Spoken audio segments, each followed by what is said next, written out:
AI is all the buzz, but how are we actually going to be optimizing our podcast episodes, our blog posts, or any of the other content we're creating for these platforms?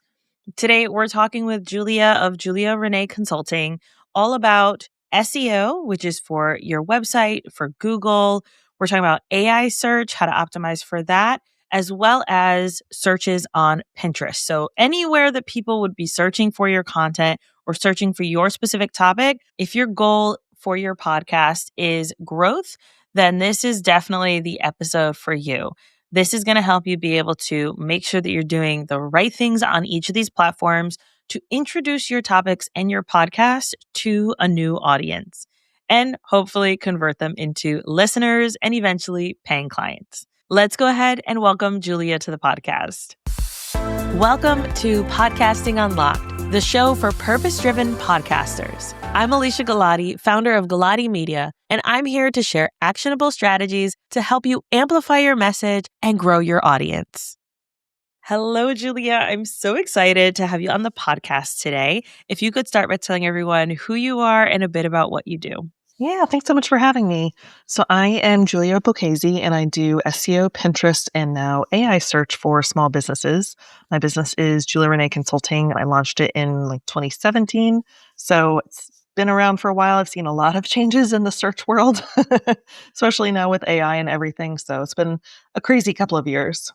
Yeah, I can imagine. I think that's the part that I did a lot of SEO stuff, 2016, 2017-ish, and then went into podcasting in 2020. And sure, there's some elements of SEO, and for the uninitiated, that's search engine optimization. Pretty much making your stuff Googleable is what I like to very quickly say. Yeah. But with the rise of AI, it can feel like, whoa, this is a whole new ballpark. So let's go there first. What is maybe the difference between how we might have been optimizing previously for search versus optimizing for AI search? Yeah, good news is there's a lot of overlap. So things that you're doing for SEO are also, they're going to help you.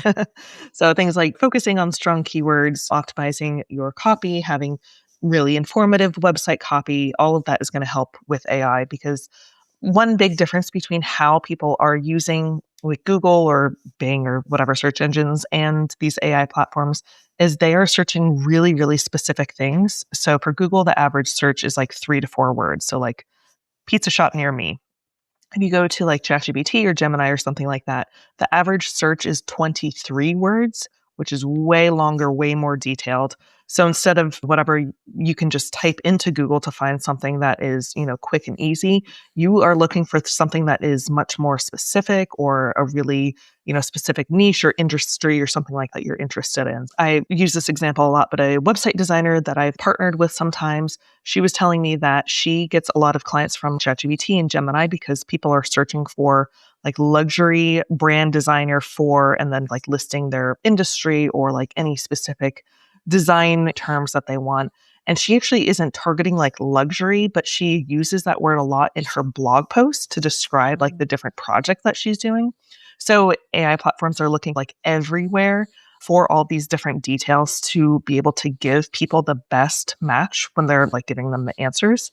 So having really informative website copy, even if you're not like targeting like luxury brand design for small businesses or something like that, but you use those words elsewhere on your website, or even if people are using them like in the reviews that they're writing about you on like Google Business Profile or in directories, all of that is really going to help. So things like making sure you're targeting keywords, having informative website copy, blog posts, everything like that you're doing for SEO is also going to help with AI search.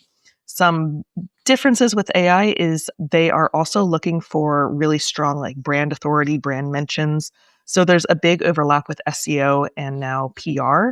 So making sure that you are being featured in directories, local news, Google Business Profile, Reddit is huge, which is crazy. It's the number one website that ChatGPT is looking at when they're like coming up with their answers. So it's not, Reddit isn't really like a platform where you can go on and talk about yourself. But if it makes sense for other people to be talking about you or your products or whatever it is, ChatGPT is looking there, which is crazy.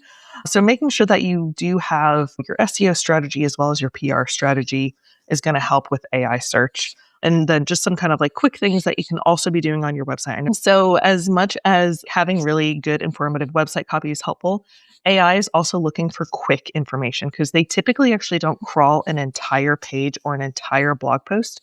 So having things like FAQs, or you can have FAQs on different like services pages or on your home page.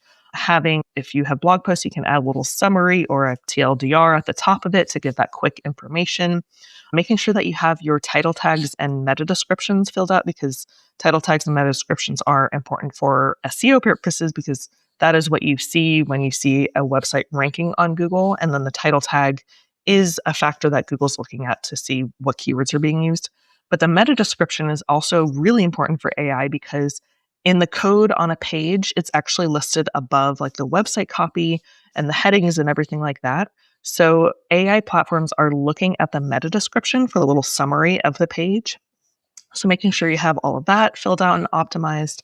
So giving that quick information in case AI isn't reading the entire page and you only use like your location at the very bottom of the page, making sure you have that important information towards the top of the page, which is also helpful for SEO and then also potential clients as well. Ooh, that's really interesting. So when it comes to PR, like how important is it to maybe be on a bunch of podcasts Mhm. versus like actual local news? A lot of the people listening as podcast hosts, they might not be featured on their local news, Mhm. right? Like it's quite unlikely that they would be. So what are some maybe other ways that we can get that PR without Mhm. necessarily being like, "Hey newspaper, I need you to feature me." Yeah. So, I mean, there's so many different ways you can, even just like being listed in relevant directories. So, places like the Knot for people in the wedding industries, or House for people like in the interior design and housing industries, things like that. The good news is you can't really go to Google and ask them what to do, but you can go to these AI platforms and be like, hey, this is my business. This is what I do. This is who I'm trying to reach, things like that. Where are some places that my business should be featured that will help me get recommended by AI platforms more often? So it's really nice because you can actually go to the platforms and ask them like what you should do. So I would recommend doing that. And you can also, if they start off giving you like, hey, you should be featured in directories and your local news and things like that, you can go back and ask them for specific, hey, what are 5 directories I should be featured in? Or for the FAQs, what are 5 FAQs that I need to add to my website that's going to help both AI search and then also potential clients? So it's nice that you can just go to them and ask them directly. Just make sure everything is relevant to like your business and you're not trying to be featured on, I don't know, if you only serve people in Philadelphia, you're not trying to be featured on local news in California. It Make could sure it is actually really relevant to your business and who you're trying to reach. Yeah, and when you were talking about how people's search habits are changing, I think it's Mhm. really interesting too because specificity is so important as Yeah. business owners and especially as podcasters, right? There are so many podcasts out there, but if you're like, "Hey, I want to talk to all the women that are age 50 to 70," that is a huge range of a varying interests, of varying topics. Like talk to them about what? Like, what Yeah. exactly is this for? And so I think that being really specific with our businesses, our blogs, our podcasts, even thinking Mhm. about on the podcast side, like the description of your show. This show is perfect for these types of Mhm. people, right? And you can ask a lot of these AI tools, hey, I want to optimize this for SEO and for Mhm. searches on AI tools. What is the best way to do that? Or what are some keywords that I need to make sure that I'm adding? Yeah. Or what are the things that people are searching for, right? There's so much that we can Yeah. utilize these to really make the most of our shows and also reach the right people, right? If we wanted someone to be like, hey, I'm looking for podcasts and I'm to keep to the same idea. I'm a midlife woman and I'm feeling overwhelmed and I'm not sure what to do about HRT, hormone replacement therapy. Okay, Mhm. perfect. Here are 5 podcasts that are specifically have episodes on HRT that are specifically targeted for your age group and that actually have Yes. doctors on them, right? Like they're Mhm. informative and they're science based, right? So, like, we Mhm. have to be super specific. And I say this because I literally edited an episode yesterday for one of our clients. This is her podcast, is Mhm. midlife. So, like, being specific with these things can help. the tools know, oh, you're perfect for this person, rather than being like, I'm not really sure. And so I think that Yeah. to that point of the specificity of it is so extremely important. Now, Pinterest. Where does Pinterest play in all of this? Because for people who are maybe not aware, Pinterest is not a social media platform, which I love because sometimes it can feel like we are serving the algorithm gods or we have to dance in order to even be found. And I refuse to dance for anyone. Yeah. So that is not going Absolutely to not. happen ever. And so Pinterest is a search engine, very similar Mhm. to your Google or your AI searches. What are Mhm. some ways that we can make sure that we're optimizing our podcast content or scheduling properly to ensure that as people are searching on Pinterest as well, that our content is showing up? Yeah, so like you said, Pinterest is actually a search engine. So it's more of a visual search engine. So if you've ever been to Pinterest, you've seen images you're not going to see like on Google with the title and the meta description. It's an actual like video or a photo or even just a graphic, which just an image with some text on it. If you have content, which Pinterest relies on, it can be a really great platform to reach a lot of people because your pins can actually live on Pinterest for months to even years. So unlike Instagram or Facebook, where you have to show up and dance every day, and then people stop seeing it after like a day or two, Right. Pinterest can actually drive traffic for months to years and reach people who are searching exactly for what you have to offer. So yeah, if someone is searching for they are a woman in midlife and they're searching for hormone replacement therapy information and they go to Pinterest and you have a podcast episode on, exactly what they're interested in, then they're much more likely to click on the link, become a podcast subscriber, listen to the podcast. One thing I do recommend for people who have podcasts is to actually repurpose your podcast episode into a blog post that will live on your website. So that way you're driving the traffic back to your website, which also helps your SEO. But Pinterest specifically, that way you are driving the traffic back to your website. You can track it in analytics because if you only have your podcast episodes on like Apple Podcasts and Spotify and wherever else, you can't claim those websites on Pinterest to be able to actually see those analytics. Whereas your website, you can claim since you do own that. So you can get really specific analytics in Pinterest to see which pins are performing the best, who you're reaching, how much traffic you're getting overall, how many saves your pins are getting. So that means people are saving your pin to their own account to check it out later. And it also, whenever they save it, it puts your pin in front of their audience as well, which is helpful. So making sure that you are putting your podcast episodes on your website. And then there's so many benefits to having it on your website because then you can lead them to check out like your email list or your services or other related podcast episodes really easily. If you have lots of content like a podcast episode, Pinterest is probably a really good platform for you.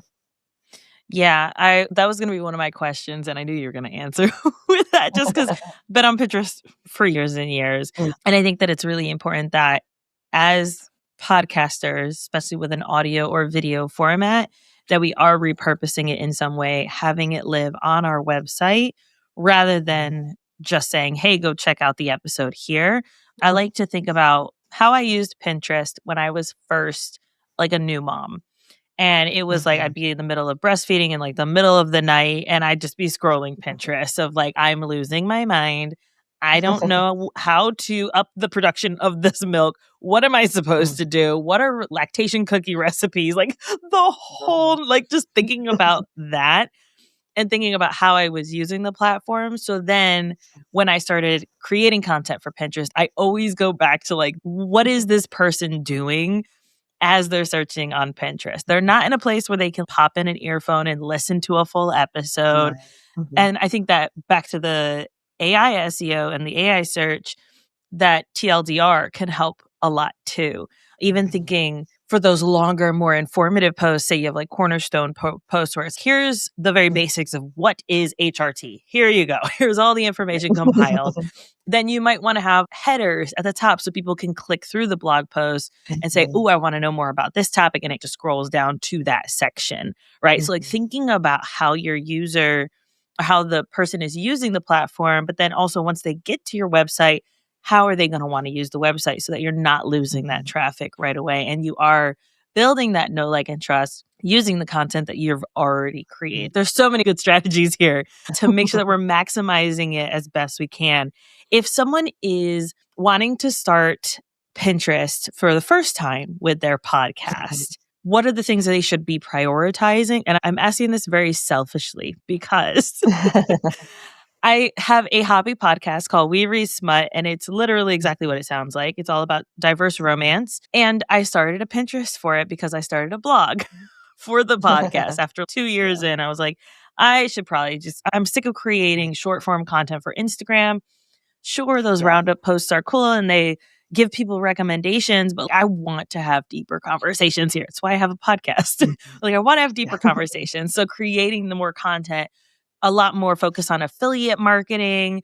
So Pinterest is great place for that as well. So I'm like, okay, I know I need to start on Pinterest. I'm going to do this thing.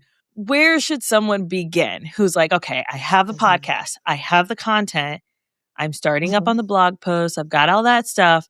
What are maybe the first few boards that I need to create? What are the most important priorities in optimizing my profile so that new people can find me and make this worth my time?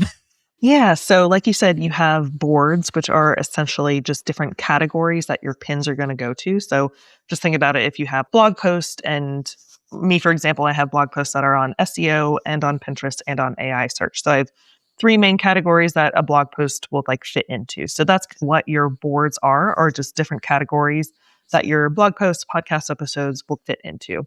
I recommend starting with just like maybe 5 to 10 boards. You can add more on later. But if you have 5 boards that you have tons of pins that you can go to, but then you have one board that like has one pin and then it's on a topic that you're not planning on writing about ever again or something, then it just looks sad and lonely. So you do want to make sure all of the categories are ones that you have enough content to put on.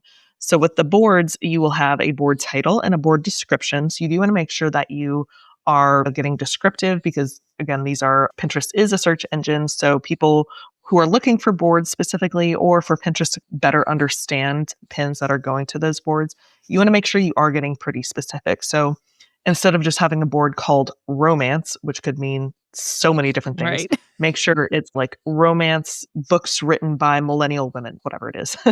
So kind of like think about whatever those categories are related to your blog posts and have some like descriptive titles and descriptions. The board descriptions, you can just have a sentence or two. They give you a huge chunk of space. It doesn't matter that much. Just summarize a sentence or two of whatever that content on that board is going to be. In your board profile, make sure you have like your name or your business name or whatever website name. And then you'll see you have a little profile description. So adding a little bit of information about who you are or what your website is about. Again, making sure you are using some keywords. Don't just say, I'm a mom of 2 and I love to read. That doesn't mean anything to anyone. My profile is about smut books for millennial women, something like that. So making sure that you are filling that out as well, both for Pinterest, but then also people who are searching for the profiles. So once you have your profile set up, then you'll want to create some pins. So typically for content creators, you won't have just like standalone images. Like I work a lot with like interior designers and they obviously have lots of great photos of their work. But for people who are creating like blog posts and things like that, you're going to want to create some pin graphics so that can be like an image with a text overlay or even just like the graphic that has text on it, no images, whatever kind of like fits better with your brand. You do want to make sure they are vertical, like 2:3 ratio. If you go to Canva, they have so many templates. So many. You don't have to create anything from scratch.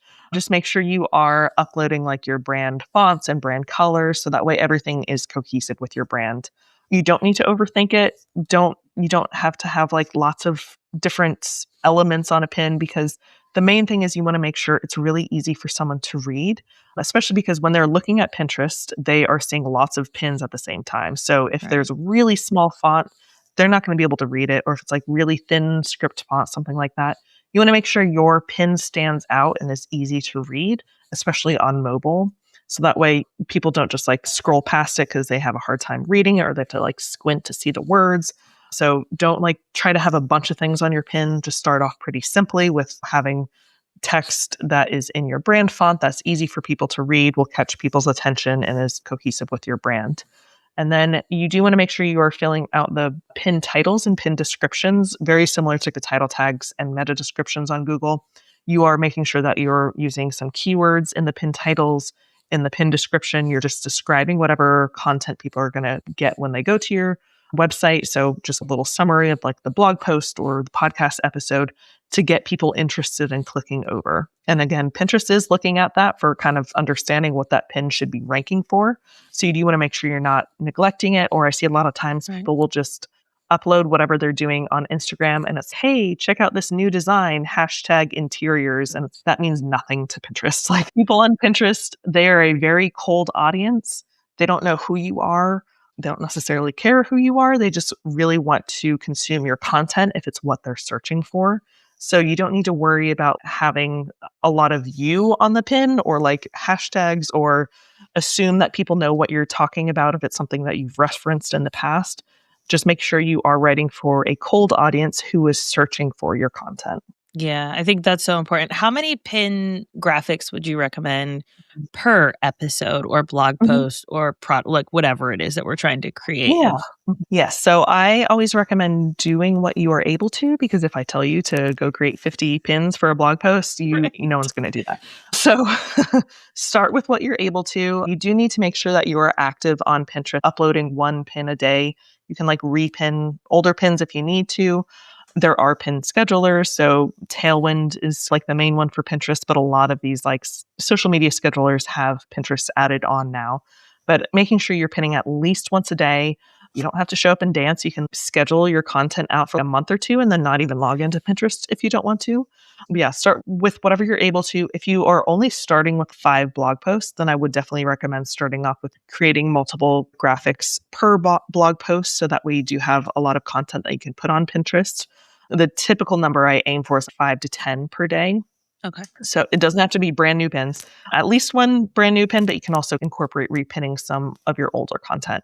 But starting with at least one graphic per blog post, if you already have 100 blog posts that you have that are still current and updated, then you can just start off with one graphic per blog so that way you can get through all of them before going back and creating new graphics. So it depends on how many blog posts you're starting with, how much time you have.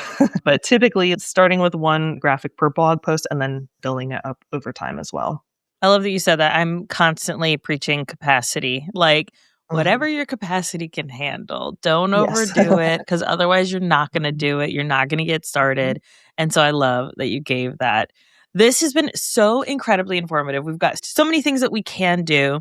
If we could take one thing that will optimize us across all 3 of these, obviously Pinterest is a little more funky town, but it's something that we could do. Like, all right, if you could just take one thing to do from this conversation, what would you recommend they do to start?